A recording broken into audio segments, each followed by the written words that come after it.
ఈరోజు చెస్ గేమ్లో పీసెస్ గురించి తెలుసుకుందాము. ఇండోర్ గేమ్ అయినా అవుట్డోర్ గేమ్ అయినా స్పోర్ట్స్ అయినా ఏ గేమ్ అయినా కానీ విని చూసేదానికన్నా ప్రాక్టీస్ ఎవరైతే చేస్తారో వాళ్ళు కఠినమైనటువంటి గేమ్ కూడా సులువైనటువంటి గేమ్గా తయారైపోతుంది. మరియు గేమ్లో ఎప్పుడైనా కానీ ఫెయిల్యూర్ సక్సెస్కు మధ్యన చిన్న అడ్డంకు మాత్రమే ఉంటుంది. ఎవరైతే ప్రయత్నం చేస్తారో వాళ్ళు సక్సెస్ అవుతారు, ఎవరైతే ప్రయత్నమే చేయట్లేదో వాళ్ళు ఫెయిల్యూర్ అవుతారు. కాబట్టి ఇది బాగా క్రీడాకారులు గమనించాలి.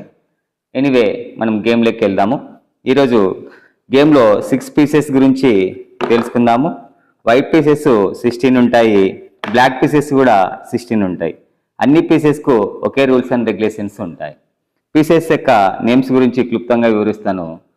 ఈ పీస్ని వచ్చేసి కింగ్ అంటారు, ఈ పీసెస్ని వచ్చేసి క్వీన్ అంటారు, ఈ పీస్ వచ్చేసి క్వీన్, మరియు ఈ పీస్ వచ్చేసేసి నైట్, ఈ పీసెస్ వచ్చేసి రూక్, ఈ పీసెస్ వచ్చేసి బిషప్, ఈ పీసెస్ వచ్చేసి పాన్.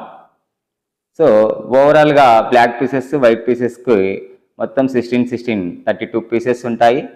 వైట్ పీసెస్ కానీ బ్లాక్ పీసెస్ కానీ అన్నీ ఒకే రూల్స్ అండ్ రెగ్యులేషన్సే ఉంటాయి. మరి నెక్స్ట్ క్లాస్లో ఈ పీసెస్ యొక్క మూమెంట్ ఎలా ఉంటుంది, ఈ పీసెస్ ఎలా మూవ్ అవుతున్నాయి, ఈ పీసెస్ యొక్క రూల్స్ అండ్ రెగ్యులేషన్స్ ఎలా ఉంటాయో మరి నెక్స్ట్ క్లాస్లో తెలుసుకుందాం.